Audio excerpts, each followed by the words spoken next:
This is Raw Recap! Podcast Raw Recap!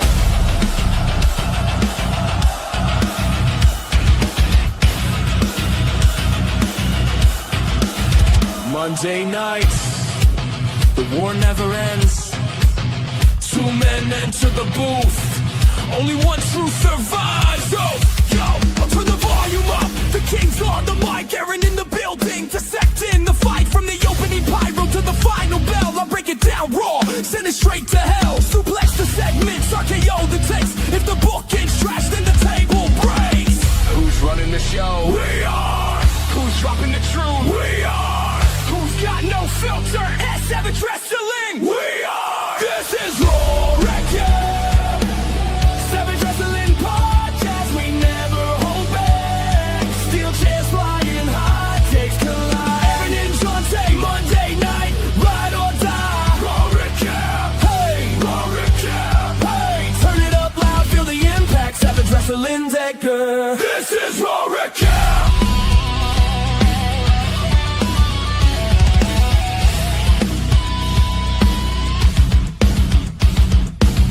In the cut with the sharpest blade, carving up storylines the writers betrayed. Heels, faces, titles, all on the table. I'll bury the mid-card if the push is unstable. From Roman's reign to the mid-card scene, we call it like we see it, unscripted, unclean. This is awesome. You damn right it is!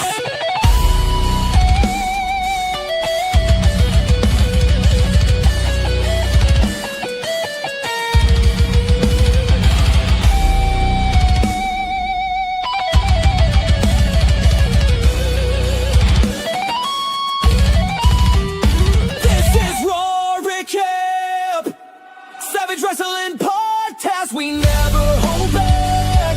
3 hours of chaos, we sort through the wreck. Aaron and Johnny bring the pain on deck.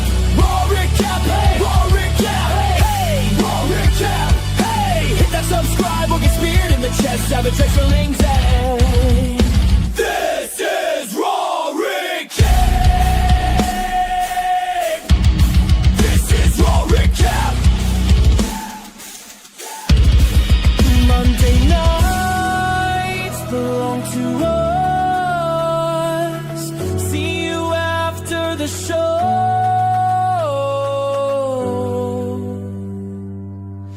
And that's the bottom line.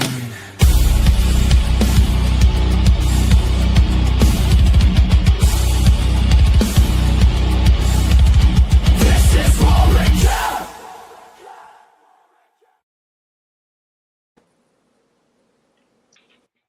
Hello, ladies and gentlemen, and welcome to another exciting edition of Raw Recap. Well, maybe it'll be a little bit exciting. I don't know. Because we've got some shit to discuss. So much to cover. A lot has happened since A lot has happened. We are post Saturday night's main event. We'll talk about that. We've got a masked man revealing himself.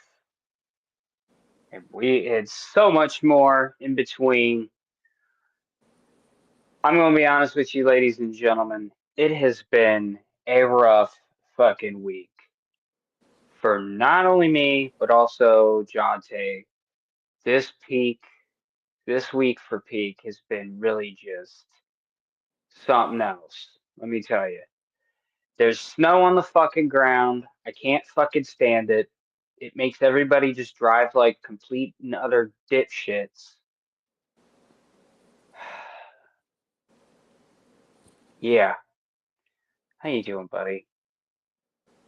Well, for me, I would say it's been a very busy week, but it's also been a very emotional week as well. Just, now that we're post Saturday night's main event, post Cena's final match, and all that entailed, and all the controversy surrounding it.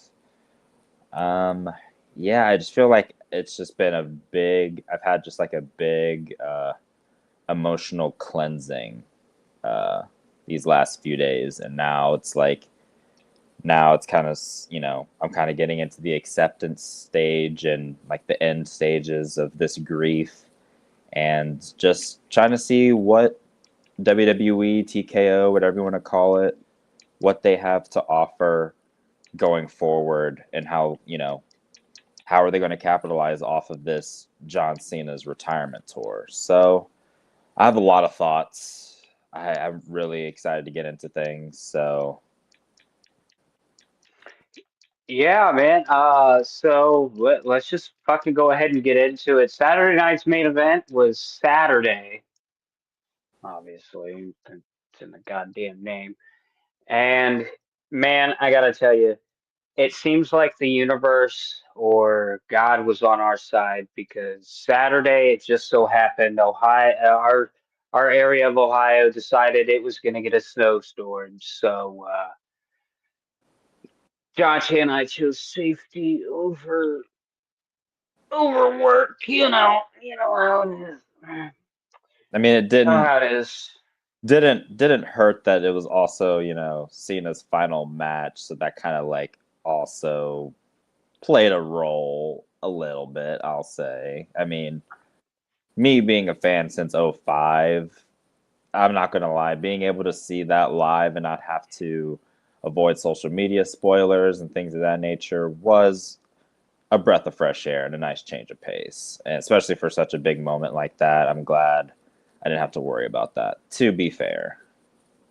So, Yes, yes. It was really nice to see the show fresh live as it happened. And I'm gonna be honest with you, I thought the show in general was very good, very good. Even the John Cena Gunther match as a whole was very good, despite the finish. we'll talk about that in a minute. But yes, Saturday night's main event kicked off with the NXT champion, Yes. Obafemi, taking on the WWE champion, Cody Rhodes. And I'm gonna be honest with you. This match was okay, I guess. Um, it was mainly just to showcase, what Oba can do and like plant those seeds of like, hey, what if these two were to like lock up today, but for the WWE title? But unfortunately, there's a fucking crotch goblin by the name of Drew McIntyre, my number one, who's running around wreaking havoc. And this match resulted in a disqualification. So don't know how I feel about the whole Cody versus Drew feud because it seems to me like the company is all Cody Rhodes, all up in your grill, all up in your girl's grill, in your girl's DMs, everywhere.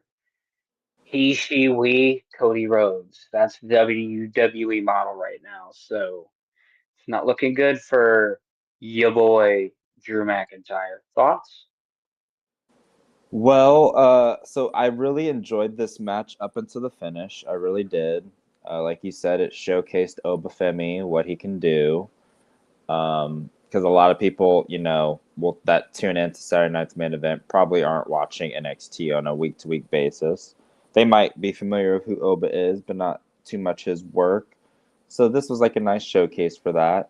The finish, I mean, I guess I understand why they went the no contest, like DQ route, just so you don't have, you know, you don't want to have Oba take like a clean like loss because you're like building him up so much. Like you don't want him to be perceived as like weak right now. It would like kind of hurt his character. And I feel like the same for like Cody Rhodes. I guess they don't want just like the NXT champion to like pin their guy, even though Oba's like white hot right now, in my opinion, as far as like character work and ring work. Um, so I guess they probably thought this was like the best route. I think honestly, like a Cody loss here wouldn't have hurt him necessarily uh, if done correctly. and if you really are trying to get behind Oba, but I'm just, a fan of like finishes in general. I don't like run-ins like to like, DQ finishes. I'm not generally a fan of that. I think it's kind of like lazy and predictable booking, but yeah, I mean, it achieved what it needed to do, and Oba, what it needed to do was make Oba look like a star, which is what it did. So I'm all for it. Next was Sol Ruka versus Bailey. Am I remembering that correctly? Yes, I liked this match. I did too. I did too. It put kind of like a spotlight. To be honest, it put a spotlight to me on not only Sol Ruka, but also like the talents that Bailey has as well. Because like, here's the thing: we've been seeing a lot of these like fucking backstage promos Hmm. with Bailey, and not really a whole bunch of like in ring stuff. And it kind of sucks because like she's really good, and like I understand like she's like her main draw was like her bubbly character and like the wacky arm flailing tube men and everything like that. But it was also like that. Like I don't know. I don't know. I really like Bailey, but also I love me some Soul Ruka. I love me some Soul fucking Ruka. I don't know what else I could say about this match because I'm gonna be honest with you. I was pretty fucking high and locked in because anytime that one of my top five females is in a match, I kind of really pay close attention. Yeah, like, I really liked this match. I thought like it. I think um, if you were like a casual viewer of like wrestling and just tuned into this show and watch this match, you would probably walk away thinking that like Sol Ruka is like by far and away the bigger star out of the two. And Yeah, yeah, I think that's fair to say now. Not no knock to Bailey. I think she's still a solid worker. Like she can have a great match with anybody on the roster. But I think that's kind of like what her role is in at this point in her career, or that's how she's kind of being perceived by the booking, and how I kind of see it. Which isn't like a bad thing, but if she like wants for like more for herself, I could see that probably being an issue. But right now, I mean, she can have good matches with anybody.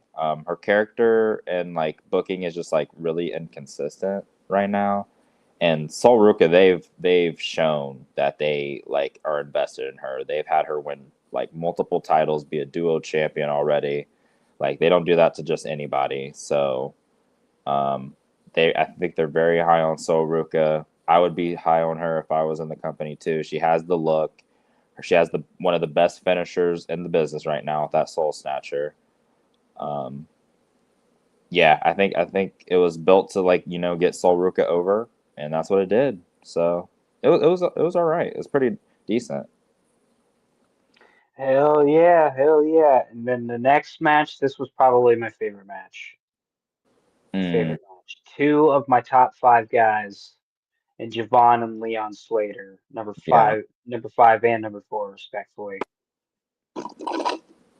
Uh, Taking on the WWE Tag Team Champions, Dragon Lee and AJ Styles. I almost said AJ Lee. And AJ Styles. This match was fucking nuts. Some people just sit there and tell you that it was pure just gymnastics, but I'm gonna be honest with you, and I keep saying this every fucking time I watch a Javon match. That boy just be doing shit just to be doing shit. Like he can literally just be bouncing around the ring, and then all of a sudden he's like just hits a move out of nowhere, and it's just like, what the fuck was that? yeah. He's just And like then athletic. super athletic, and then fucking we've deemed this move here on the show the 450.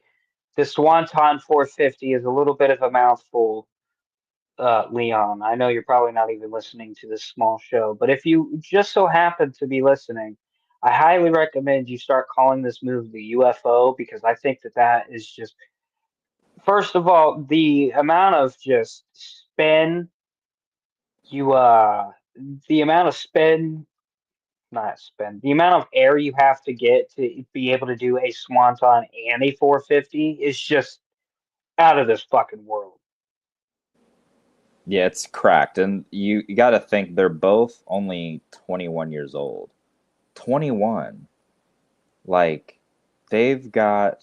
I've heard someone, I forget who said this, but they were like basically saying how they hope that WWE has signed Javon Evans to like a 15-year deal because like you have to have like if you have a talent with this high potential at 21, you want them under your umbrella at all costs. Like get him locked in, locked down for the foreseeable future so you can, build him into the star you think he can be, which I think we're both in agreement. Leon Slater and Javon Evans are both going to be future stars. Like, I mean, they're already stars now, but I mean, superstar potential. Oh, 100%, 100%. And I'm gonna be honest with you guys, we are trying to get through Saturday night's main event pretty quick because I know that this next segment is gonna take up a majority of probably the show because it bleeds into Monday Night Raw. So we get into the main event, okay, and we're gonna give you guys a backstage look into what was going on, okay. So John Cena and I are in an Xbox party, which, by the way, breaking news: the Savage Wrestling Podcast Network, two of its members are switching sides from Xbox to PlayStation. It isn't it Xbox. It's not us. It's you. I'm gonna go on a little bit of a rant so I can get my blood flowing because I'm gonna be honest, it's about to get a little sad. So the reason why Jonte and I are both moving to Xbox is not only just a financial decision, it's Wait, kind of, huh? you said we're moving to Xbox, we're moving to PlayStation. Oh yeah, the reason why we're moving to PlayStation, it's not only just a financial thing, it's honestly financial and also out of pure frustration. Because Xbox, as a fucking corporation, you have pushed out the consumer that brought you to the dance in the first place. Paying $30 a month compared to PlayStation's sorry, highest tier is 17.99 per month is crazy. Is crazy. Xbox is for the people that can. I'm gonna say this. Xbox is for the people that can afford to do like the streaming thing and have like separate income. PlayStation is for the everyday man. And I'm gonna be honest with you, Johnson and I were looking at it earlier today because we finally were able to sit down and look at this decision. I mean, John Tay's already bought in. He's already got his PlayStation 5 ordered, ready to go. It'll be here probably by week's end. But we were looking at, compared to like the Game Pass and the PlayStation Plus tiers, and I was like, dude, starting out, like if you're just now coming into PlayStation, starting out and getting the PlayStation, like the highest tier, PlayStation Plus Premium, you're like you are set for life. Like you've got your exclusives like God of War Ragnarok, Spider-Man Miles Morales. I mean, you've got shit to play for days. Meanwhile, on Xbox, I'm gonna be honest with you, your exclusives are a little bit ancient. You haven't really been doing anything significant with them for quite some time. I mean, the last Gears of War was what, five? And you keep re-releasing and remastering the first one. And I get why you did it this time. It's because it's moving to PlayStation and everything else. But also at the same time, you're shipping all of the Xbox exclusives over to PlayStation. PlayStation really isn't giving you much in return. I mean, yeah, we got like Final Fantasy, but like Xbox people want stuff like Spider-Man and all the good stuff like The Last of Us, and I'll put Uncharted in there. Uncharted could have easily came over to Xbox, no problem. But no, we got to make everything an Xbox. And that's another goddamn thing. Ever since Xbox has done this initiative of, hey, you see those pair of shoes over there? That could be an Xbox. Hey, you see those girls' braces over there? That could be an Xbox. Ever since Xbox has done this initiative of, let's make everything an Xbox, the Xbox service as a whole has turned to dog shit. Johnson and I can't stay in a party to save our fucking lives. And when we're in a party, either he can't hear me or I can't hear him. And I think that that's bullshit of somebody that has supported this fucking brand since me personally since 8th grade. I know you've probably been doing it a lot longer than I have. And our best friend Chris has been doing it since fucking what Halo 2, the Halo 2 days, like the original Xbox days. So he's been riding Xbox longer, but he's moved on to PC. All I'm saying is Xbox, you're doing exactly what WWE's done to the everyday man. You've priced us out. So fuck you. Priced us out. That's the best way to say it. Like, it's just a business decision. And I'm glad. I can't wait to switch sides. I'm excited to play all those juicy, fat PlayStation exclusives that I've just been salivating over on Xbox. Oh, I hope we. Oh, this Dispatch game looks so cool, Baker. Have you seen? Oh, can't play it on Xbox. Oh, Yeah. Baker, have you seen God of War Ragnarok? Oh, can't play it on Xbox. Can't play it on Xbox. Oh wait, no, but wait, Spider-Man Morales. Wait, that's PlayStation 2. It's like I'm over it. Like, and then we give them Gears of War, we give them Halo, and it's like you said, what are we getting in return? It's not fair. So effective immediately. Like I'm talking like as soon as it hits my door. Yeah, Xbox is getting retired. Yeah. Yeah. I've got to wait till our next payday, which is Friday, to hopefully get my hands on one. Might have to do payment plan Jones, but at least I'll have it in my possession. Because like all John, I'll be honest with you. If Jonathan and I are working, we're literally sitting on Xbox, probably binge watching One Piece. Because there's no good games to play. No, because like I'm literally before Monday Night Raw started, I was literally sitting here playing Hades, which is like I think like maybe 4 or 5 years old. You know, well, last thing I'll say about Xbox before we get back into wrestling, though, because I feel like we're Yeah, taking a little bit of a yeah. tangent. But last thing I'll say is with Xbox, dude, I think they threw all their eggs in the Activision basket and the Call of Duty basket. And then when Black Ops 7 was a monumental failure and flop, and it's just absolutely AI slop, now they're starting to realize that they, I think, maybe, fucked up. And it's too late now. It's too late now. So effective immediately, like I already told Baker, Game Pass has been canceled. Preach. And I will be getting PlayStation Plus and be playing PlayStation 5. And I'm excited. Very excited. I am super excited. Man, there was a time, and this will be the last thing. There was a time where Jonte used to make fun of me for having a PlayStation, and now look at you. Now look at me. Now look at you. But moving on, because now we're gonna get into the sad thing. So behind the scenes, Jonte and I are sitting in an Xbox party, and man, it hit us. It hit us very hard. I thought I was gonna be Strongman Jones, not shed a fucking tear. But man, once John Cena came out, I cried like a bitch. I'm not gonna lie. I wept like a little bitch. Um, Cena makes his way down to like all the legends that were there: Trish, Eva Marie, Rob, Van Dam. There was like a couple other ones, but then I saw Kevin Owens, and brother, that broke the fuck out of me. Oh, it was it was an emotional night. I'll let you take the floor.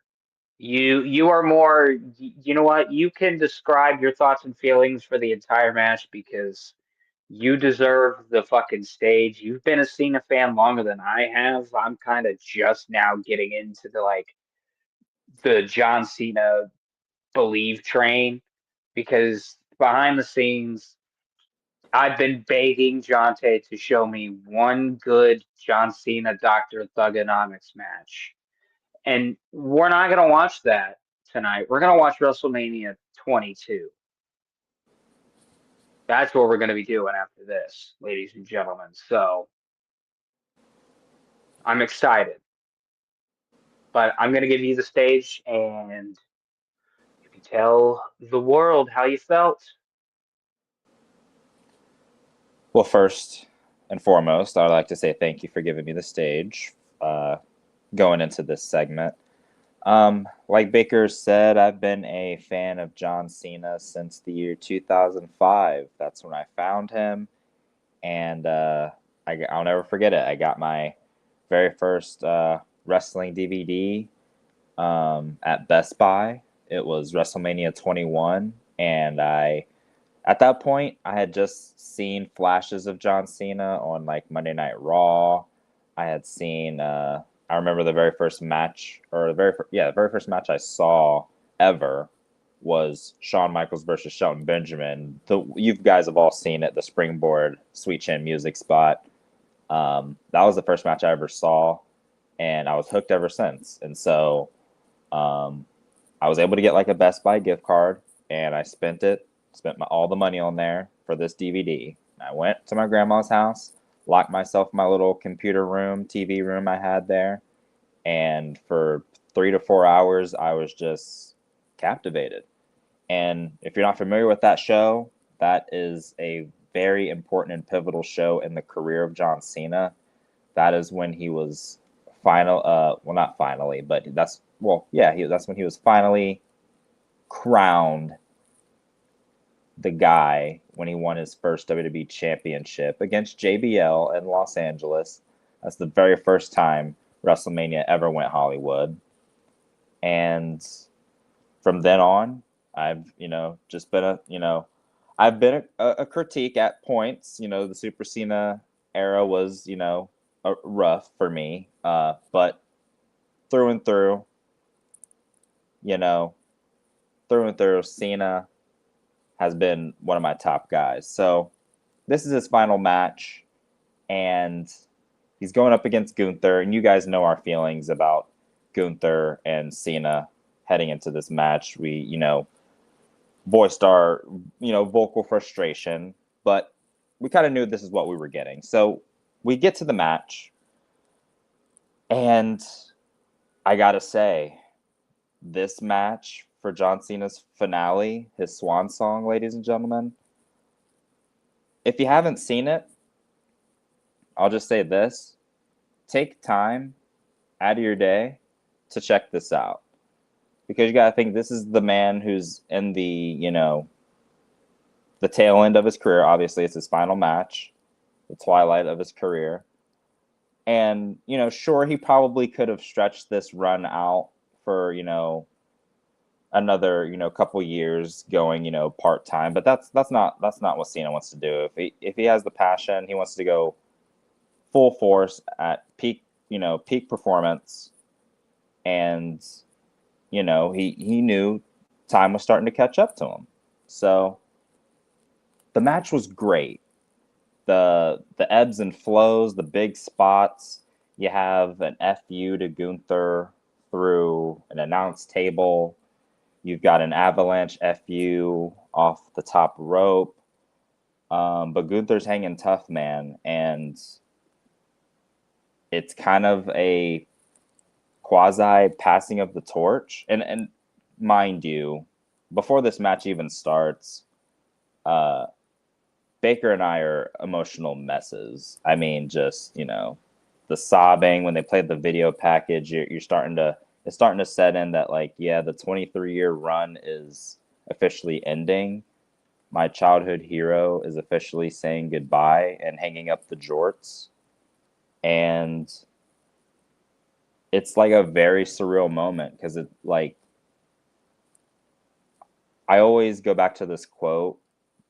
Forget where I first heard it, but basically it goes along the lines of, you don't know you're in the good times when you're actually living them. It's when they're, gone, that you look back and you realize that, wow, I was living in the good times. I just didn't really know it at the time or really appreciate it at the time, kind of took it for granted. So just an allegory that could be applied to a lot of things in life. Like, now you kind of look back and like, man, there's some years I probably should have appreciated John Cena more, but, towards the end, there's not really a bad thing I can really say about John Cena in his career, which is kind of crazy to think about. Of all the greats, out of the Hulk Hogan's, the Rocks, the Stone Colds, you can kind of like, yeah, but you can always do like a yeah, but with a lot of these guys. With Cena, you really can't. I mean, not really an asshole, great human being, humble of a guy, especially one of who's achieved such great success, and also has carried a company for a decade plus on his shoulders as the guy, the quote unquote, Hulk Hogan, if you will. So the match was great.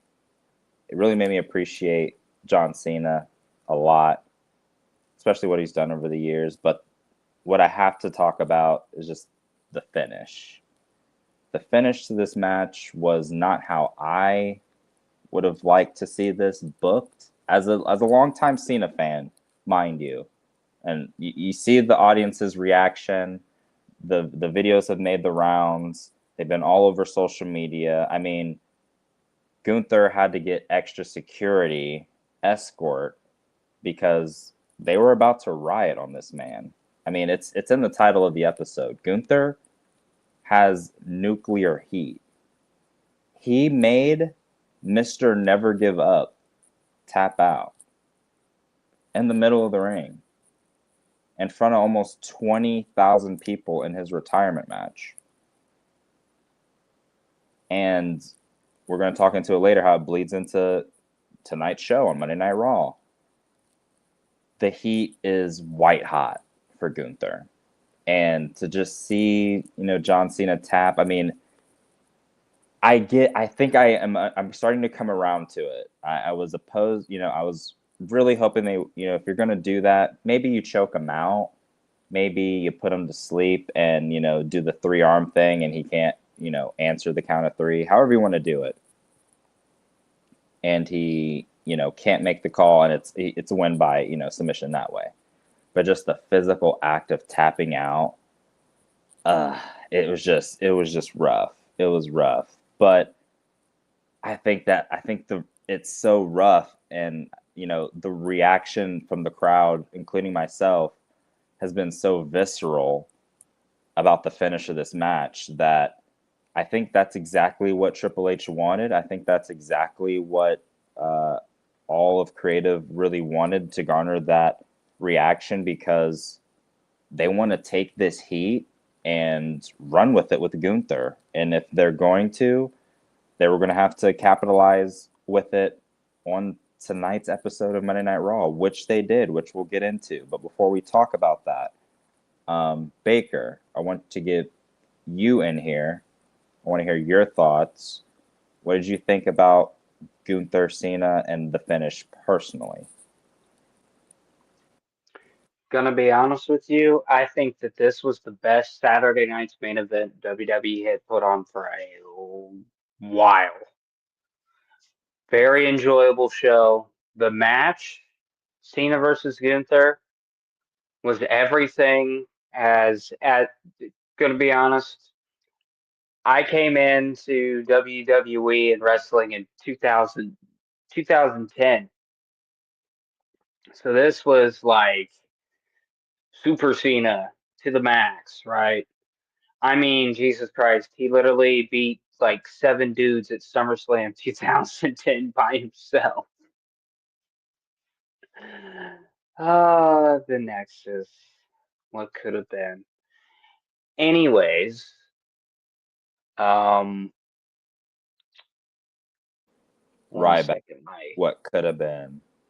okay, all right. Mute yourself. That's enough out of you. That's you know what? You know what?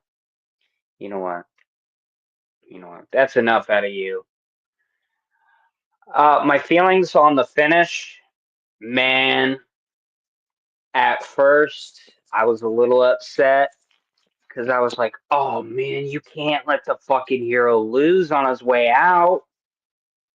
And then I started thinking about it because I saw the smile on John Cena's face before he tapped out, and I was like, "Ah, I get it.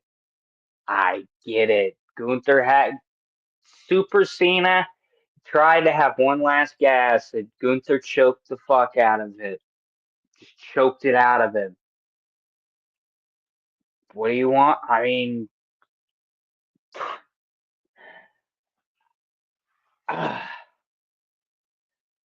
the fan reaction, I understand. What I don't understand is the fans that like to take things to the extreme and do like death threats and shit like that. Like that ain't cool.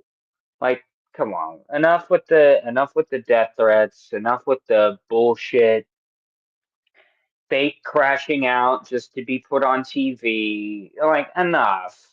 Enough. If you were really that big of a fan, you wouldn't be fucking just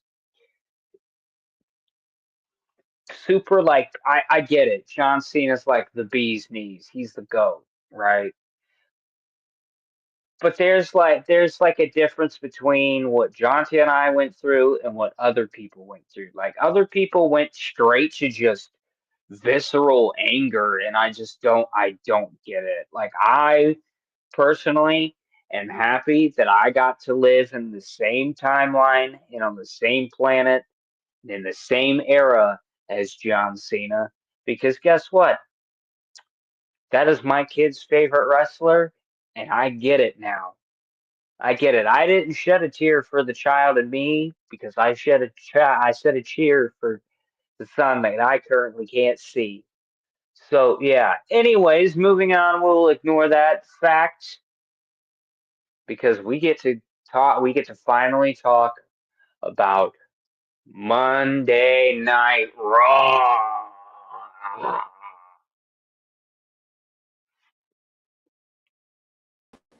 Yay.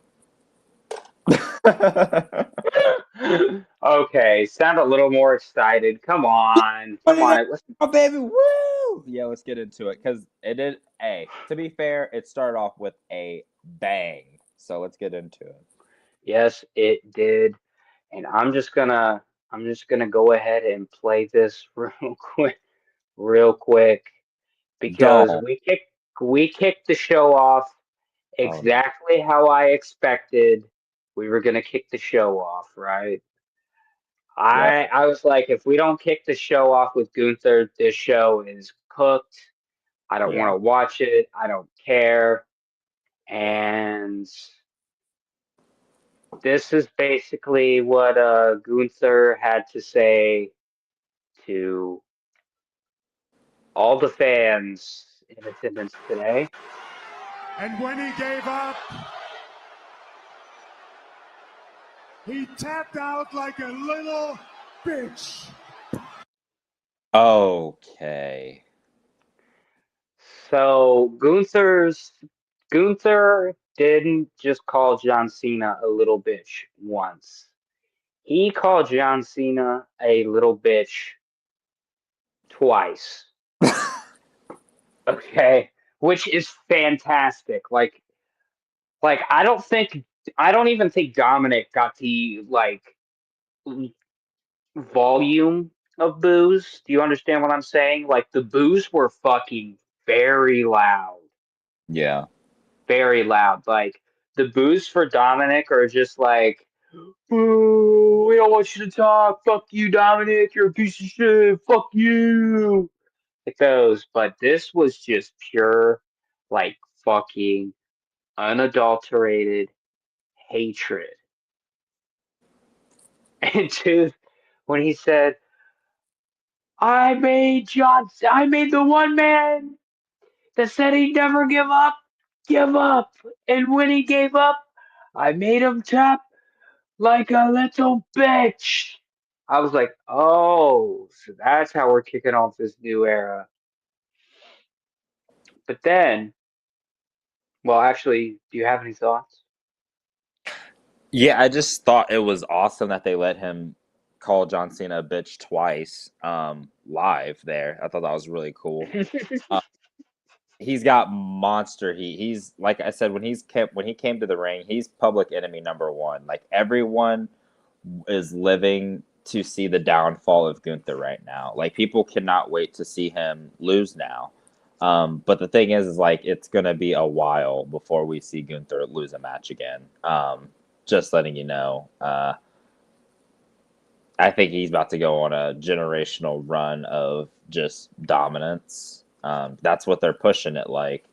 I mean, if you're retiring the GOAT, which they were pushing that, John Cena's the GOAT, right? If you're going to retire him like that, we got to capitalize on it. So, yeah, I thought it was great. And he's just like, just looking like the just stereotypical Bond villain, but just like eating all this up, loving all the heat, just like taking it all in.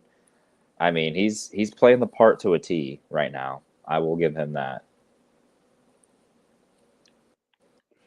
Oh, without a doubt. So moving forward, WWE did something that I don't think we've seen in a long time, and we just followed Gunther to the back, and Right. we see poor Akira Tozawa and Otis, and Otis pretty much goes, "You think you're proud of yourself, do you?" Gunther goes, "Yeah, pretty much, yeah, I am." And then so before he went to the back, Gunther was speaking in Austrian, so he was talking shit in fucking Austrian. Love. Walking away with this shit-eating grin. Bunch of the superstars come by. Here comes Adam Pearce. Adam Pearce calls him an asshole. Oh, he talks to R-Truth. R-Truth says some shit. I forget what R-Truth said. I think he said you're a piece of trash or you're a piece of Oh garbage. yeah, you're a piece. Called him a piece of trash, and Gunther goes, "Yeah, yeah, I am." Shit-eating grin, smile. Then here comes fucking Adam Pearce, and he says something, and he goes, "Well, that just makes you an asshole." Gets a monster pop, and then we follow Gunther. Oh, he tells Gunther that he's finished for the night and to hit the bricks, go home, get out of here. We don't need you. We don't want you. You're out of here. And so we follow Gunther out to the parking lot, and here is AJ Styles sitting by Gunther's car. And Gunther goes, "Is there anything you want to say to me?" And AJ goes, "No." He doesn't even say Goes, anything.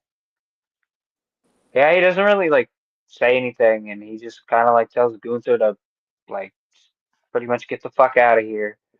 Gunther gets in the car, goes to drive off, rolls down the window, and he goes, "Hey AJ," and does the "you can't see me" thing. And oh my god, I burst out laughing because, dude, I'm an asshole, and I would do the same exact thing. I would do the same exact thing. Like if I hadn't just jumped on the John Cena bandwagon when I did, and I was just like a John Cena hater just because I think I'm an edgelord or whatever, I probably would have went up to John like afterwards and probably would have went to him and like, hey Jonte, guess what? You can't see me. You're never gonna see me ever again. Then he probably would have punched me and yeah. Stone Cold. Anyways. I forget what was next. Was it the backstage segment with Javon? So you said, so we got to the AJ part, right? Yeah, where he rolls down the window and says, "You can't see me." Well, he does the hand gesture. Oh, I think so. It showed the Paul Heyman the Vision segment. So you had Paul Heyman, Bronson Reed, Braun Breaker, and Logan Paul, and I think it was like showing them like entering the arena, and then you had like It showed Stephanie Becerra backstage, and then it just showed like after that segment, it just shows like a recap of the Usos reuniting because they're going to be opening the show in the first match, which boy How you feeling? some feelings about this. Go ahead. Open forum. So main event Jey Uso. It's just me, Oos. I need you to hear me. I need you to hear me clear. Yeet. You need to realize Yeet. that the main event Jey Uso experiment Uh-huh.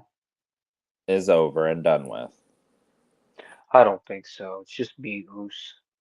So the days of you being a main event single star are done. I'm trying to get that through your skull, Oos. Oh yeah. You're Guess you're what? you're Guess botching what, Oos? with LA Knight. You're showing just lethargic energy in the ring. You're running it back just way too often. Just Oh, way too. you think I'm slow? You think I'm slow, Oos? Think I'm just lethargic, Oos? We're Oh, putting you you. think I just run back too much, Oos? We're putting you Oh, back. I see what it is. We're I putting see you what back. it is, Oos. You just don't like me, Oos. It's okay. It's all right. We're So I'll going. say what your chest. We're going another direction. We're going another direction, Jay. We're just gonna go back to the bread and butter. What brought us to the dance? What worked? We're gonna go back Usos. You're a tag team guy, buddy. You're a tag team guy. You're always meant to be a tag guy. I don't think you have the stamina to be a singles guy, personally. And I'm glad we got that experiment out of our system. It was it made you a bigger deal. It made you a bigger deal. I'll give you that. But as far as world title runs, I mean, what did he have it 52 days before he lost it? Yikes. Yeah. Yeah, we're done with that. We're done with that. So what I mean, so we had the oh, by the way, before we get into the tag match that opened the show, just thought you might like to know that before showtime, according to WrestleTix, 8,461 tickets were distributed. Okay. The arena was set up for 8,591, while 9,302 were on the map. Now, the arena normally has a setup for 12,500 when they do concerts there. But they did outdraw their last house when they were at this same stadium. So last time they were here, they drew 7,756. That was October 28th of 2024. So the attendance was up around 700 people here and almost a sellout. So pretty cool. Nice. Mm-hmm. But yeah, now that we're out of the business behind the business, ticket sales, that stuff just interests me. The gate, all that stuff, what they draw for each show. The Usos versus the New Day opens the show. The match is about 17 minutes, according to which we kind of thought went really long, right? We were kind of saying this is kind of dragging. It's because it almost went 20 minutes. Wow. So they noted in the match that they have faced each other 44 times. The Usos and the New Day. 44 times they've faced off before that we've seen this matchup. I'd like to know what the win-loss record is for that. It's kind of interesting. But right. I think this is kind of too long. Especially for like a first Usos reunion, you know what I mean? Yeah. They're naturally tag guys, but like to go 17 minutes in your first tag match back is, a little much. Yeah, they could have told this story easily in 10 to 12, I think. But it was what it was. Obviously, they end it with the 1D. Usos go over. Nothing really noteworthy here. Did you have any thoughts? No. I felt the match was like, I even made the comment. I was like, "Fuck me, how much long is?" I said, "I think we're going a little bit long here," and it was like I think after um I forget what fucking spot. It doesn't really goddamn matter. But I will say on this show, I can report that no barricades were harmed in the making of this episode of Monday Night Raw. Rare. That's rare. Very rare. Very rare.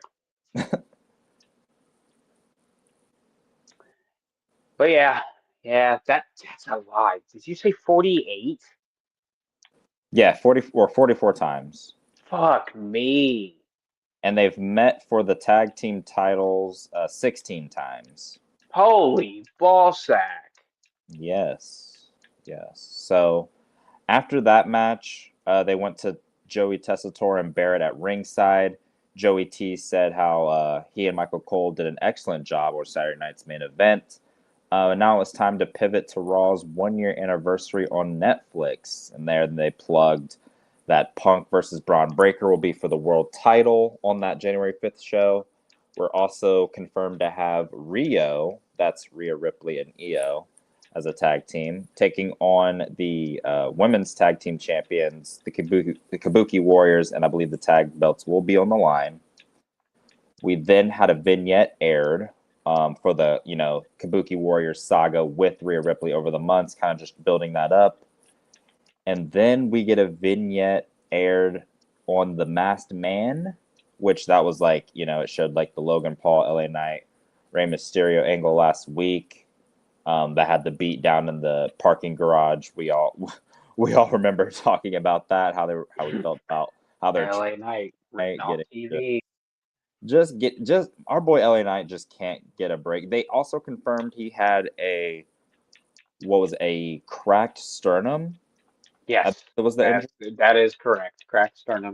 Yeah, so and if it is a legit cracked sternum, like that is a very painful injury. I've had a bruised sternum before, so I can just imagine if it like had cracked. So they said he's out indefinitely. That's probably he might make his return at the Jan 5th show. Something. That would be crazy. But then the next big segment, this was a lot of this was just like recap, as you can kind of tell. But the next segment, we have Logan Paul telling Bronson that he was impressed with what he did to LA Knight last week. Braun Breaker's standing there as well. He said LA Knight's gone, but Punk is there tonight. So since LA Knight's gone out of the picture, we need to destroy Punk tonight. Logan then said, hey, maybe the Masked Man shows up.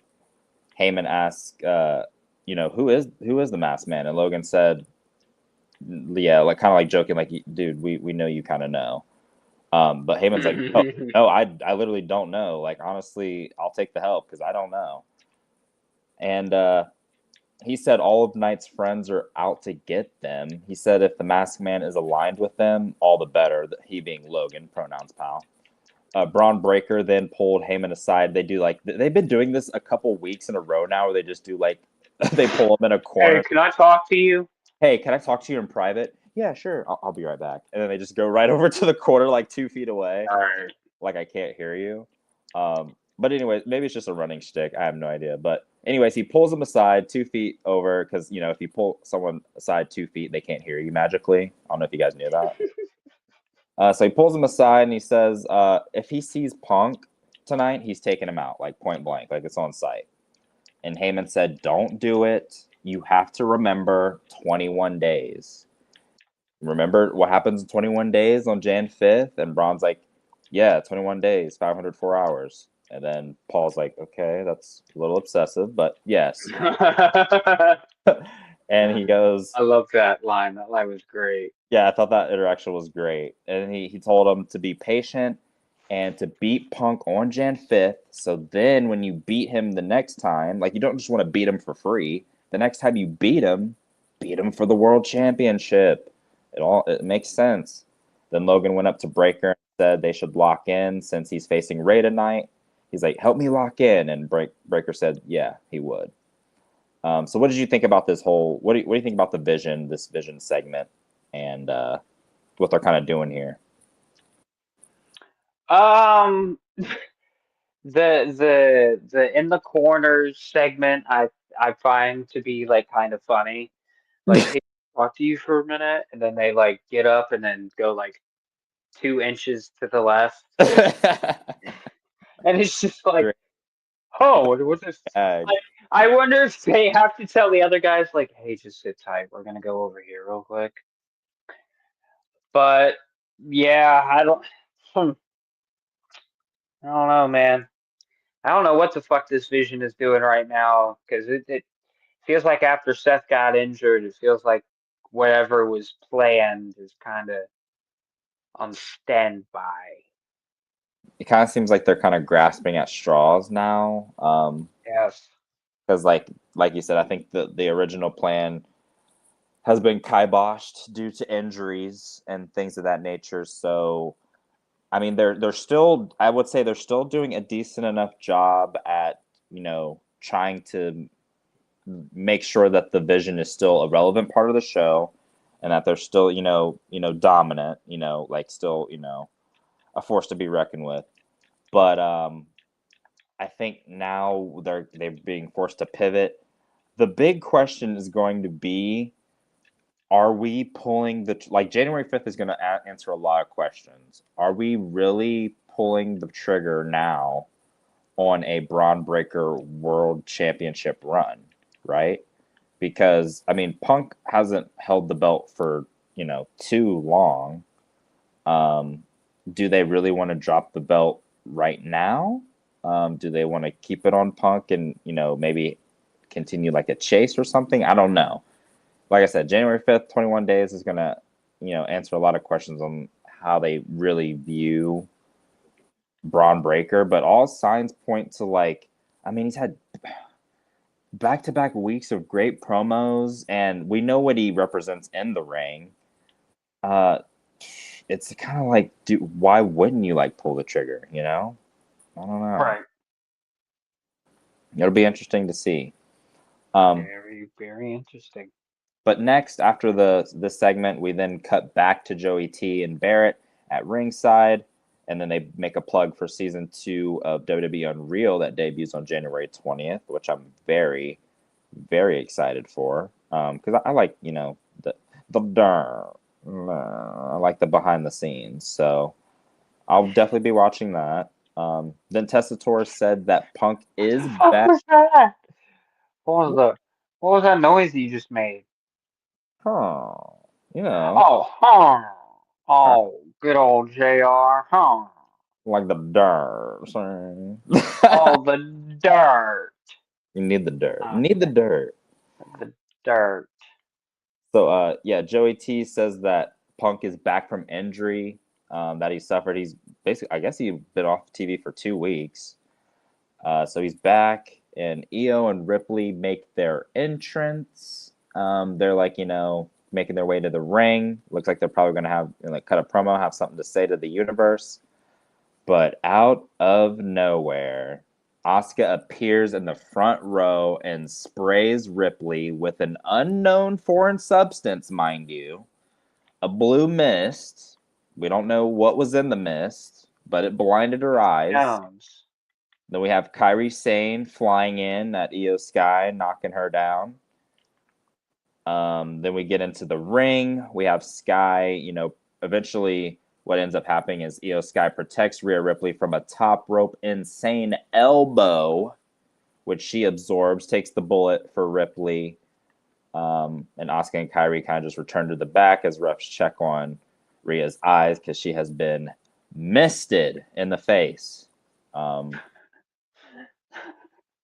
the second kind of just here. Oh my God.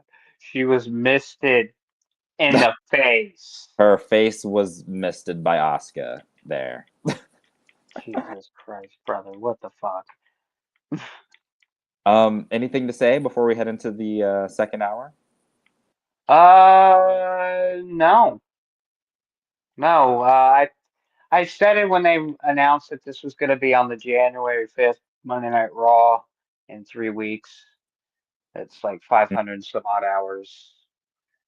Or whatever the fuck Braun Breaker said. 500. And I said it here, I said it there, and I'll say it here. This is kind of one of those matches where you kind of know who's winning. Yeah. Fair. So we head into hour 2, and should I just let you take over for this one? Because your girl's in this next match. So Yes, Maxine Dupree. I can't do it very well. You can do that part whenever we talk about Maxine. But Maxine Dupree is here. She's back after training with Natalia in the Hart family dungeon. That's right. She's by the way, back. Brand new look. She looks great. It's amazing. She's taken on Ivy Nile. Okay, listen. Everybody in the world just heard that snicker. That was unwarranted. That was Jonte, not me. what? I heard somebody. I heard a snicker. I heard you go after I said Ivy Nile. Listen. We'll pay her respects, Uh-huh. but not here. She lost. Actually, she tapped out like a punk little bitch. Oh. And yeah, Maxine looked really good here. Jesus Christ. She wanted that fucking ankle lock. It was not gonna stop until she got it. She was just twisting and turning, and next thing you know, she'd have an ankle lock in. It was actually pretty fun to watch. Yeah, I thought it was a solid match. It was only 10 minutes, so they didn't really need that much time. No. Now the thing is, though, Max Dupree was. Here's the thing. Now, I'm not trying to shit on her. I don't want you. I'm trying to shit because I'm not. All right. You shitting, guys. I'm not. I'm not trying to. My shovel is put away. Like, I'm not burying anyone today. But here's the thing, right? So we have her win the IC championship. She goes away, trains hard for 3 weeks, not on TV. Just, we're just getting Vignette Jones. She's supposed to be in the lab for damn near a month, right? Here we fucking go. And then we come back, and I'm not saying her match was terrible with Ivy Nile. It wasn't terrible. It wasn't terrible, but after Ladies and gentlemen, if you can't hear the noise in the background of Jonte's microphone, he's quietly digging a shovel. Quietly digging a shovel? Fuck me, I'm fried. Quietly digging a hole. I hope somebody clips that. Quietly digging a shovel is crazy. Quietly digging Maxine Dupree's burial hole. But proceed. No, I'm not doing that. It's just, if you're going to be gone for 3 weeks, I kind of just want to see a little bit more. Yeah, from you. And I don't know if that's me just being, pie in the sky, greedy. Like, is that me asking too much? I don't think it's asking too much for, if you're off my television show for 3 weeks and I'm paying you for 3 weeks to, go, learn a new hold or something, and come back and, show me that, you care about this thing. I mean, it wasn't that much of a jump from what we had been seeing prior to this training with Natty, and she didn't even come out with Natty. I thought that's what was going to like kind of be a thing, like coach student thing. Now she's just kind of like wearing all black gear, and I guess she has like a more of an edge or a dark side to her character now. We'll see how it develops. It's more of a grit. Yeah, sure. Whatever. Point is. Okay. All right. We're going to mark that down, that yeah, sure, whatever. Because this man, mid-match, was like, you don't think Becky Lynch gets it? Right before the match starts, he goes, do you think Becky Lynch gets involved in this? This screams Becky Lynch involvement. And I was like, no, you shut up. I told Chante, I said, you shut your whore mouth. We're going to have this match. We're going to have it proper. Becky Lynch is not going to be involved here. He goes, well, I don't know. This is one of those things that WWE does. I was like, okay. So, I mean, it was a good, nice little 10-minute match to retain the belt. I still want to see more from Maxine. She's fine. She's fine where she's at. I just, she's still got to prove a little more to me. That's all I'm going to say.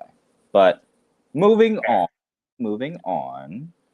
A vignette airs on NXT Wrestlers Showcased on Saturday night's main event. So if you aren't familiar with that talent, that would have been Javon Evans. You could kind of say Leon Slater, but he's really with TNA, but he's featured heavily on NXT nowadays. And Oba Femi, as well as Sol Ruka. Now, the NXT talent, I mean, they did show up. I mean, Sol Ruka got a win for the NXT team. The NXT team in the tag team match, they did the job, and then Oba, that was a no contest. So, not a bad outing. Then we go backstage. Now, this is what I'm really excited for. This is a pretty cool segment. So backstage, Adam Pearce congratulated Javon Evans for a very strong performance, but then enters El Grande Americano, and he shows up with Rayo and Bravo, and he badmouthed and he condescended Javon, and it was just really, BS, disheartening to see. So eventually it led to Pierce booking Javon Evans versus Rayo, or you could say sidekick number 1, sidekick number 2. You could say Pete Dunne, whoever you want to throw up there. That person's doing the job next week to Javon Evans. Point blank. I'm excited. I'm happy to see Javon back on Raw, back on Netflix, getting some more shine, getting some more, publicity. And Pete Dunne's going to be looking about the lights in a mask. And that's cool. And that's cool because someone's got to do it. Someone's got to do it. And why not Pete Dunne? Am I right, Baker? Why are you feigning the heat to me all of a sudden? What is wrong? What? Honestly, I mean, honestly, Javon or is not Javon in your top 5? he is. He's taking the W.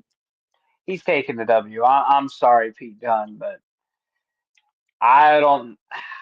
I said it when you were like, "Oh man, Pete Dunne, it's gonna be looking up at the lights." Piece of shit.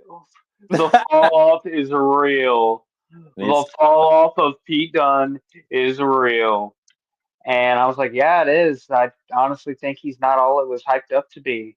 And I am going to stand on that fucking hill. I mean, look at him right now. He's an Americano. Facts. He's like Americano. Americano. So it's rough days out here for Pete Dunne. But let's talk about someone who's actually relevant. Let's talk about CM Punk. So Joe Tessitore plugs that our boy, the Second City Saint, the World Heavyweight Champion, CM Punk, is up next. He made his ring entrance, and I'm telling you, Baker, as far as like crowd reactions for the night, they were pretty. I mean, Gunther's was loud, but Punk's was loud as well. They were chanting loud CM Punk, as they always do. Punk said he was basically forced to 2 consecutive Raws he was forced to miss because, people smarter than him, a.k.a. doctors, basically told him, yeah, you're not competing, you're not flying, you're hurt from War Games. We all know that's code for, I was all filming a movie. But anyways.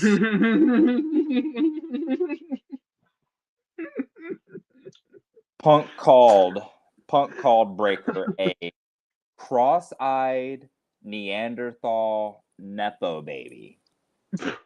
I want to make sure I got that quote right. Cross-eyed. He called him cross-eyed. First of all, that's a violation. That's rude. Neanderthal Nepo baby is cracked. Like it all works. It all fits. Like it's true. And he said he knows brains doesn't really exactly run in the Steiner family. We're all familiar with the math promo.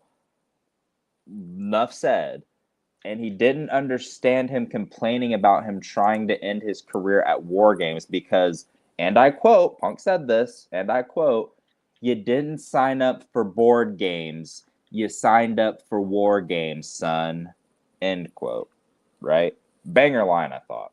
Facts. Banger line. Then Punk goes on to say that Breaker said, oh, you want to face the 2011 Punk? You want to face me in my prime, in my peak? You want to face 434-day title reign, Punk? Brother, you can't handle 2025 Punk without help from your friends. He brought up Brock Lesnar, Reed, McIntyre, Baker's number 1. Not going to say anything else about that because I want to have a good rest of the show. And he even brought I just like pieces of trash. and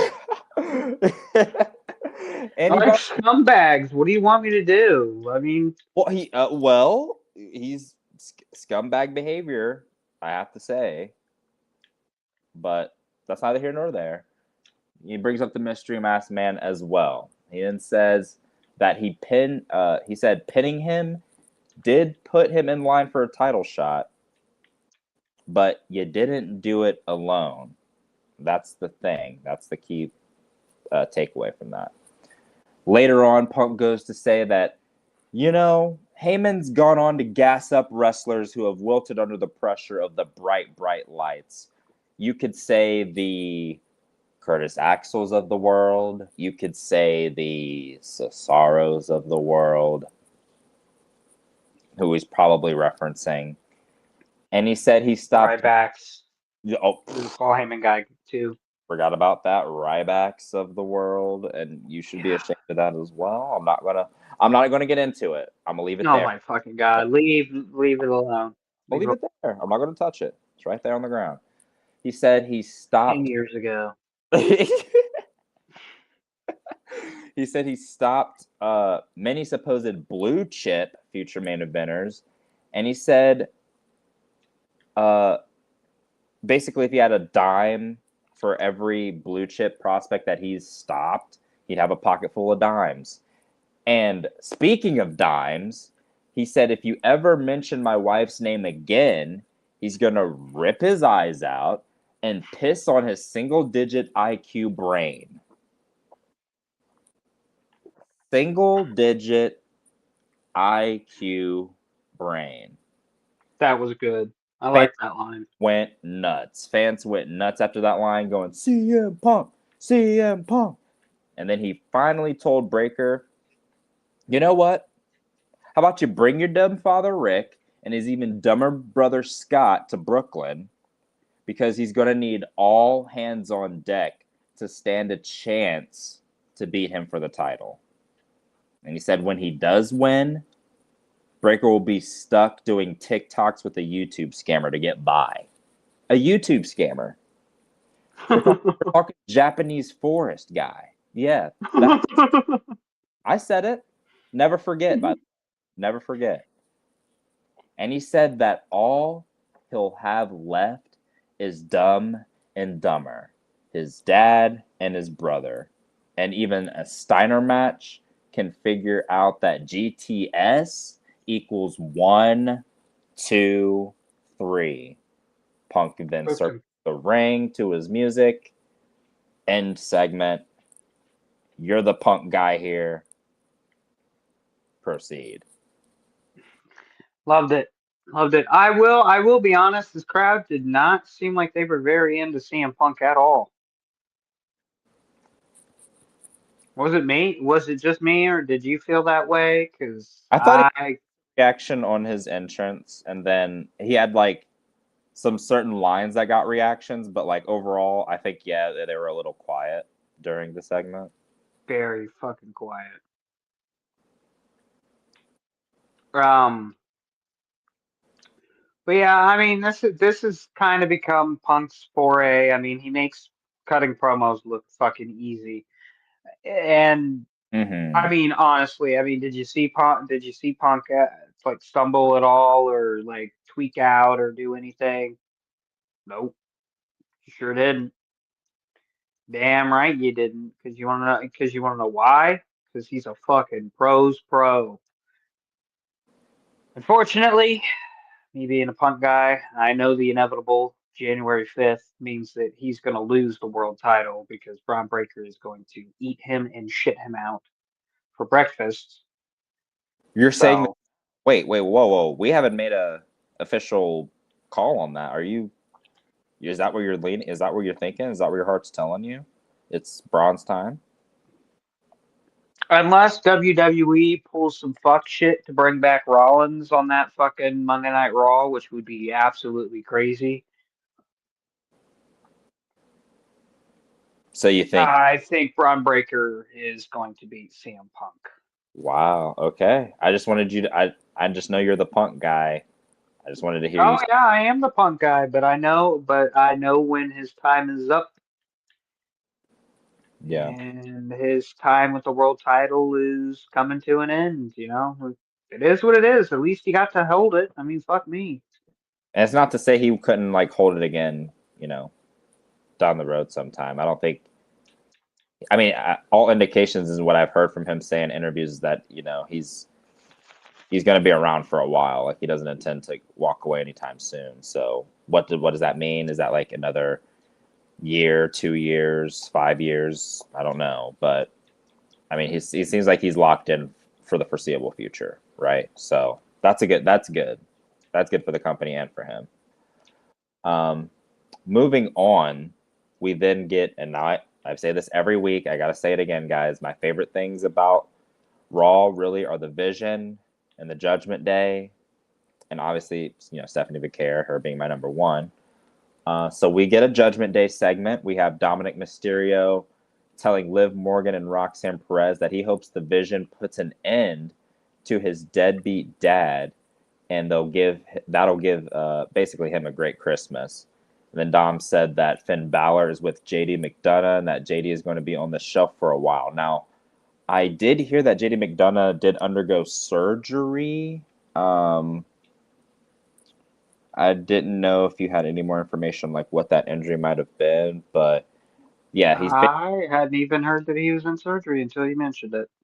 Yeah, so I'm not sure what the surgery. I mean, we know he's been injured before, previously with the punctured lung and broken rib injury a while ago, and now it seems like he's injured again. So I guess they're just gonna like have him and Finn be off TV until I guess he can recover. Raquel said she wants to handle Stephanie Vaquer on her own, and Liv said she can't wait for her to bring that world title back to the Judgment Day. Roxanne said she'll take care of Bayley next week, and Raquel told Liv that she's so glad she's back and Judgment Day runs Raw. Then we see Stephanie Vaquer make her ring entrance, and then that segues us into match 3 of the night. Stephanie Vaquer defending the women's world title against Raquel Rodriguez. Match was solid. It was like okay until it wasn't. Just until it wasn't. So approximately at the 9-minute mark of the match, it ends no contest because of that no good Botox injection, BBW, Ew. plastic surgery, bimbo, Nikki bombshell bitch Bella wants to show up in the main event, cause a no contest, attack both Raquel and Stephanie just to feel like she has a semblance of relevance in this company. Having the audacity to say that she's not respected for paving the road that the women are now walking on now. I mean, Nikki, you've got some damn nerve. I mean, in your era, you guys really weren't championing being like good wrestlers, women's being actual wrestlers. You guys were mainly about TNA, let's be real, and drama and the total divas. And, you know, it all has its proper lane, but as far as being taken seriously in the ring, the women's revolution really started with the Four Horsewomen. I'm going to stand on that. That's just my opinion. I think without the Four Horsewomen, we don't have, you know, the type of wrestling that we see from women nowadays. So that's just me. What did you think about the Judgment Day segment, I guess, before this match freaking ended in a freaking horrible way? Just no contest. You know, I think we're gonna eventually get to the point where Adam Pearce starts giving like Roxanne and Raquel like title shots and leaving Liv Morgan purposely out, and she starts getting jealous. Like she's about to. I feel a crash out coming. I do too. That's why I was like closely paying attention to Liv in this segment, and it just kind of I was like, ooh, I feel jealousy in the air. Mm-hmm. The tension is starting to get really thick within the women in the Judgment Day, so something to keep an eye on for sure. I will say that. Yeah, and then speaking of thick, this match, I got to be honest with you, I've really kind of come around to Raquel. Yes, she's good, dude. She's really good. Mm-hmm. Mm-hmm. Very good. Very good. And well, what is there to say about Stephanie Becaire that hasn't been said already? I mean, let's be real. Yeah, we know what she's about. I mean, the Devil's Kiss is hella over. She can, you know, she has an aura about her. Doesn't need to say too much, but just enough, and she's over. Her in-ring work is, you know, second to nobody. I mean, what more could you really ask for? And she's, you know, a babe. She's bombshell. So she got everything. She's got all the tools. She's gonna be just fine. She's gonna be just fine. Right. And Next, then oh, go ahead. and then we got dude. I was really enjoying this match because I was like, oh man, Raquel is like slowly moving up the ladder of, almost reaching that top 10 spot at this point. And I fucking saw Nikki Bella and I was like, are you fucking serious? Yeah, Fuck this bitch. She's starting to get heat with me. I'm so sick of this trash. Nikki Bella's been had heat with me, brother. We've got heat. I don't. I. I'm Listen, I'm so sick. I have something to say.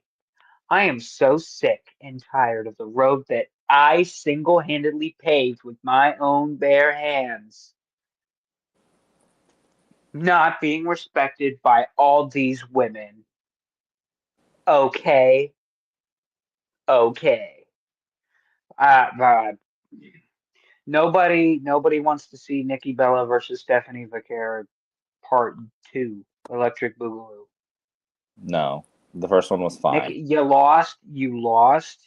You were supposed to go back home to wherever you live and do your little podcast with your sister, just constantly talking shit about everybody. You were just supposed to go away. Yeah, honestly, Time I is hoping that your was the time is no pun intended here, but your time is up. Your time is now. I don't want to see you. Your time, just go away, what he said. Literally please. what he said. Next, after this, horrid segment, anything with Nick and Bella is like it'll enough to make you change the channel. So after that, we have Adam Pearce asking Paul Heyman straight up, you know what? I'm sick of you ducking me, old man. Who's under the mask? And Heyman says, "Okay, I'll tell you." What you're talking about? He says, "Okay, I'll tell you." He says, "It's Seth Rollins." He says, "It's Becky Lynch, Nick Aldis." No, wait. It's Bruno Sammartino. He said he doesn't know, but he's okay as long as it's aligned with their vision. He said he doesn't want to be, perceived to be guilty. It just means that luck, they've been convenient the last few weeks that he's been on, been aligned with the vision. And then he said he had to go get Logan ready for his match with Rey Mysterio because, he is going to be closing the show. And he left. Then enter Rhea Ripley. Rhea walks in and demanded a match with Asuka. Pierce offered a match for next week, and she took it. So we have another match announced for next week's Raw. We've got Rhea Ripley taking on Asuka. Should be a solid matchup. Then we get Rey Mysterio's walking backstage when Punk approached him. He said he'd have his back tonight, and Rey expresses appreciation, saying, I appreciate that, dog. I'm about to go out here and teach this guy a lesson. About to go punch Logan Paul in the face. Yeah, gonna go punch him in the face. And then backstage, we have the lovely Jackie Redmond interviewing AJ Styles and Dragon Lee. They said that they're ready to defend their titles, and Dragon Lee said they're going to bring the fire. Get it? Because he's a dragon.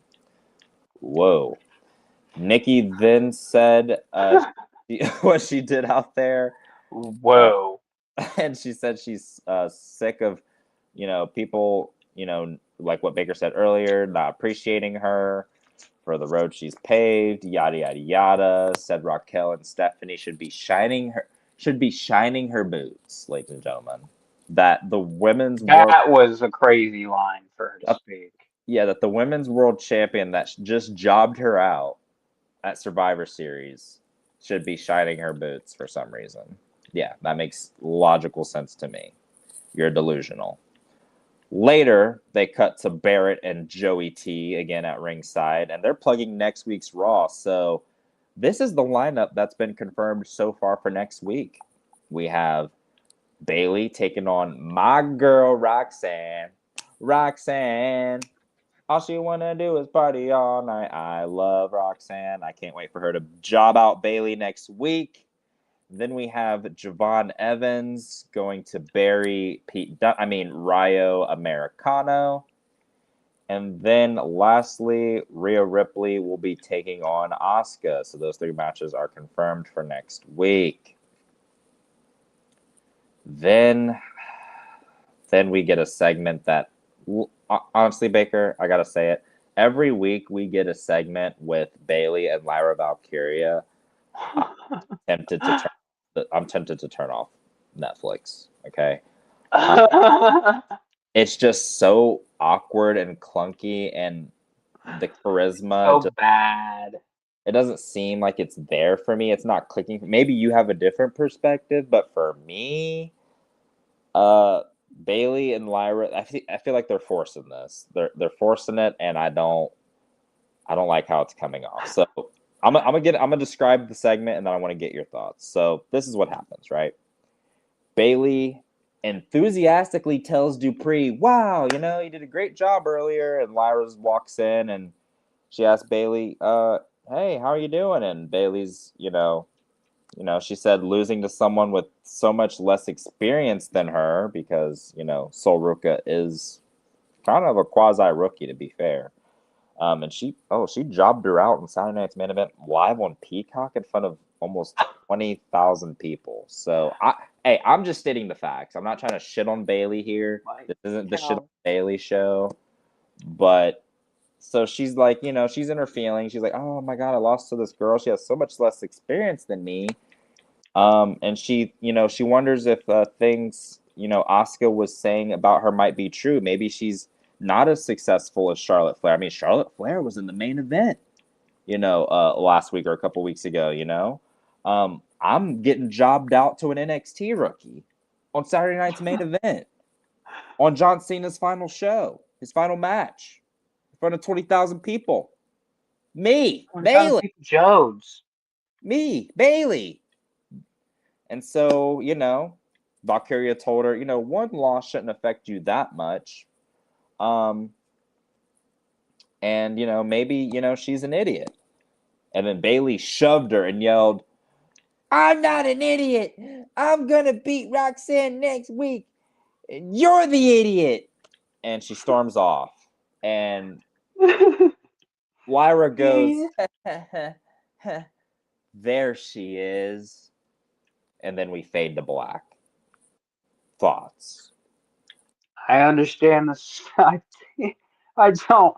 I thought I understood where this story was going, and they just keep adding fucking retarded ass wrinkles to it. And it finally clicked. Like, so I don't know if you caught this or not, but like Lyra kind of like was playfully shoving like Bailey, like, huh, one loss shouldn't hurt you that much, should it? And like fucking like shoved her, and then Bailey kind of went berserk. And I think that was like Lyra basically. I don't fucking know where the fuck this is going anymore. I want this to end. Can I break it down in layman's terms? Because I think I know where you're going with this. So she shoved her right to get like the response that she wanted to make her mad, right? Because she's like, yeah, you got the reaction she wanted. She's like, yeah, there she is. I gotta posit this to you. Do you remember the gimmick known as Jesse and Festus? No! Biscuits and gravy! Right? It's kind of giving Festus vibes. Like, okay. Like Bailey's mentally ill? I don't think. yeah. No, I don't think so, brother. She literally has had vignettes where she's talking to herself. Okay. I think you're just grasping at straws. Okay. Sure. I just think that it's just fucking.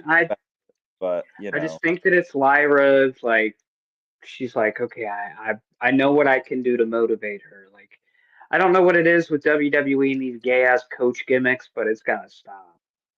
Yeah, I agree. Like, oh, I need to motivate Bailey, because that's my sole purpose. I don't want the Women's Intercontinental Championship anymore. Fuck that. Yeah, because that title doesn't matter. So then we have Rey Mysterio make his entrance, and we enter the Hour 3 block, which is match 4 on the card, the main event, Rey Mysterio versus Logan Paul.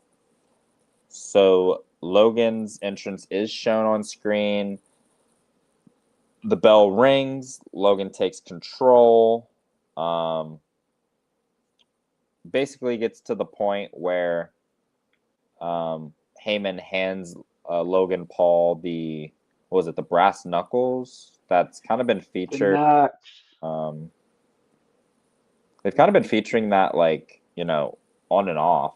And then he goes for the punch. Rey trips Logan into the ropes. Rey's getting ready for the 619. And then Rey, sees the brass knucks and, goes to reach for them. And then out of nowhere, The masked man stomps Ray, curb stomps Ray on the ring apron, and head into the dirt, into the mat. Oh, you forgot one thing real quick.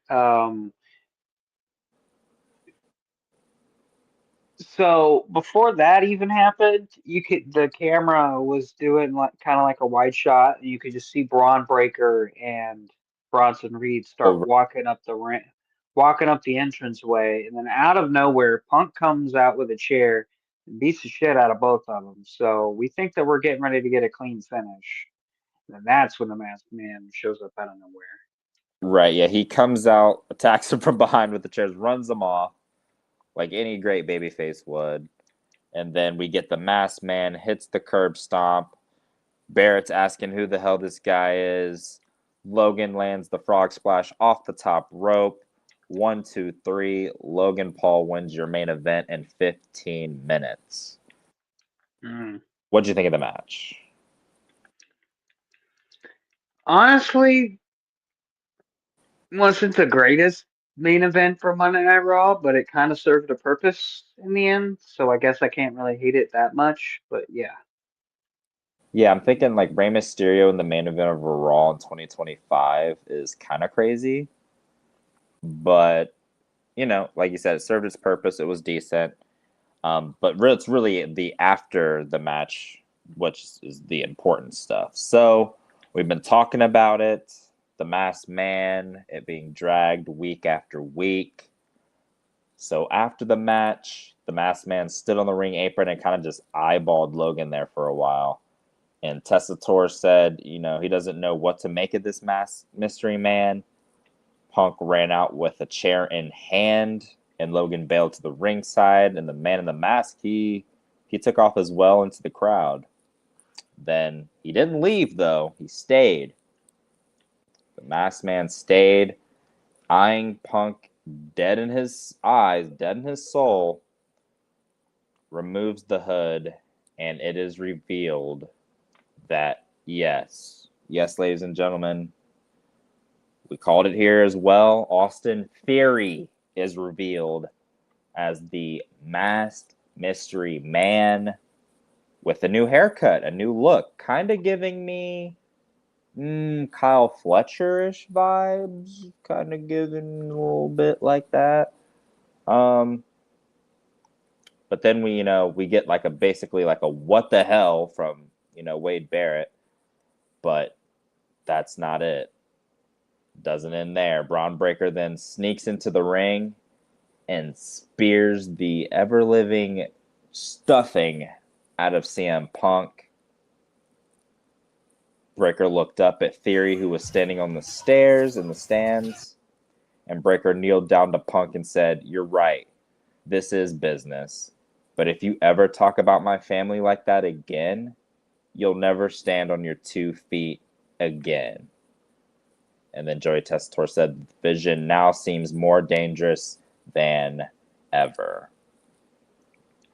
And that's how we closed Raw. What did you think? Austin Theory, Masked Man. I liked it. I liked it. I liked that they stuck with something that the fans were like, okay, is it Austin Theory or is it someone else? Because like those theories were floating out there. Like I told you this one theory that I saw, which was actually kind of funny. Somebody thought that the masked man was Alberto Del Rio, which was crazy just Wild. because of how they fucking threw they did the like super kick, and I was like, okay, that's stretching it a little. You thought it was Montez Ford. I think that would have probably shocked a lot of people if that was Montez Ford. But like this time I did notice that the masked man did kind of have not like sunglasses on, so you could kind of see, and you're like, oh man, that's a white guy. You're like, Yeah. oh man, that's a white guy. I was I was like, oh, is that gonna be Austin Theory? No way. No way they revealed this. And then once I saw Punk come out, I was like, man, Punk, fuck you. We were gonna get the reveal. Now he's gonna escape. That's all I was And thinking. he didn't escape. Yeah. So kudos to Austin Theory. I wonder how this is gonna shape up. This will be like his third rebrand. Since being on the main roster. He was the Vince McMahon chosen one. And then he was with Grayson Waller. They broke up. Hadn't seen Austin Theory in a while, and now he's revealed as the Masked Man. The Braun Breaker Spear, that was crazy. There was just so much going on.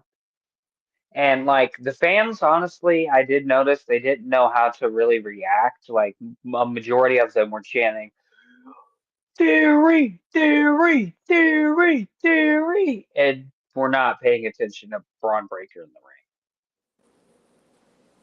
ring. Yeah, I think that's a good thing, important thing to note out, like just the exact execution of the reveal.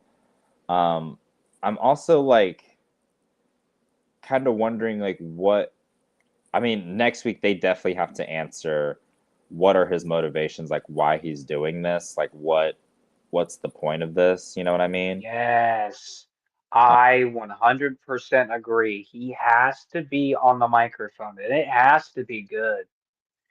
It has to be good. Yeah, because we can't just have the reveal and just have it be like, oh, is he just like a gun for hire? Because like, I mean, Paul like was swearing up and down he didn't know it was, Theory. I mean, is Paul just going to cut a Seth promo Rollins. Theory or something saying like this was a plan all along? That would be kind of lazy. I think the reveal of Austin Theory kind of just eventually comes off a little bit flat, just because like we were kind of already thinking it was going to be him for like weeks, like he was like the main name floated out there. And we kind of were like, okay, yeah, it's going to be Austin Theory, but no one was really thinking about like, yeah, it's Austin Theory, that's all cool. Afterwards.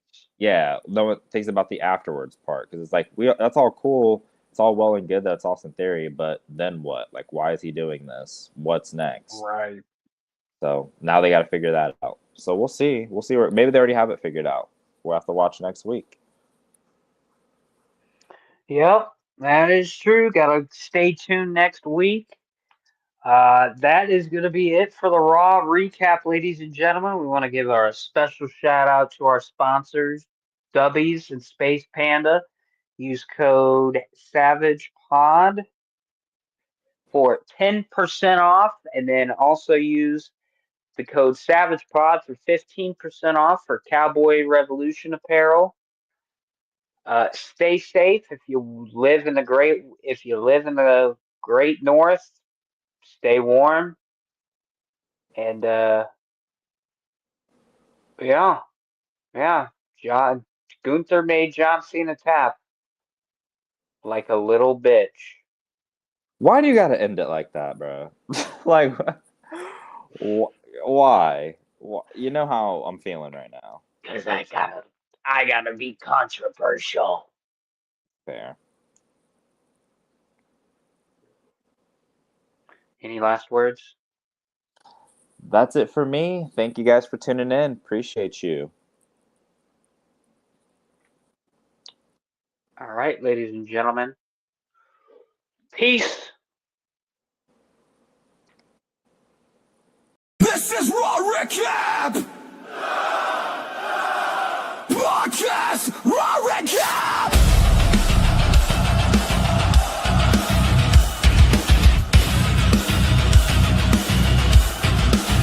Monday nights, the war never ends. Two men enter the booth. Only one truth survives. Yo, I'll turn the volume up. The king's on the mic, Aaron in the building. Dissecting the fight from the opening pyro to the final bell. I'll break it down raw, send it straight to hell. Suplex the segments, RKO the takes. If the book gets trashed, then the table breaks. Who's running the show? We are. Who's dropping the truth? We are. Who's got no filter? Savage Wrestling. We are. This is Raw Recap. Savage Wrestling Podcast. We never hold back. Steel chairs flying high. Takes collide. Aaron and Jonte. Monday night. Ride or die. Raw Recap. Hey. Raw Recap. Hey. Turn it up loud. Feel the impact. Savage Wrestling's Edgar. This is Raw Recap.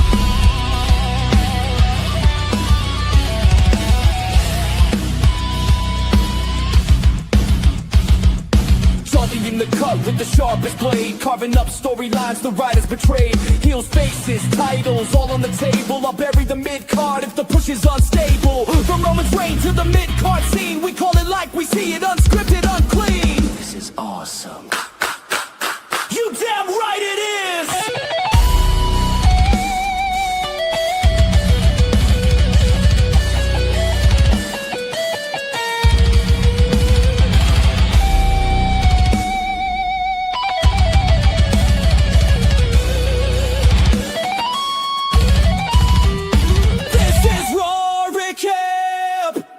Savage Wrestling Podcast, we never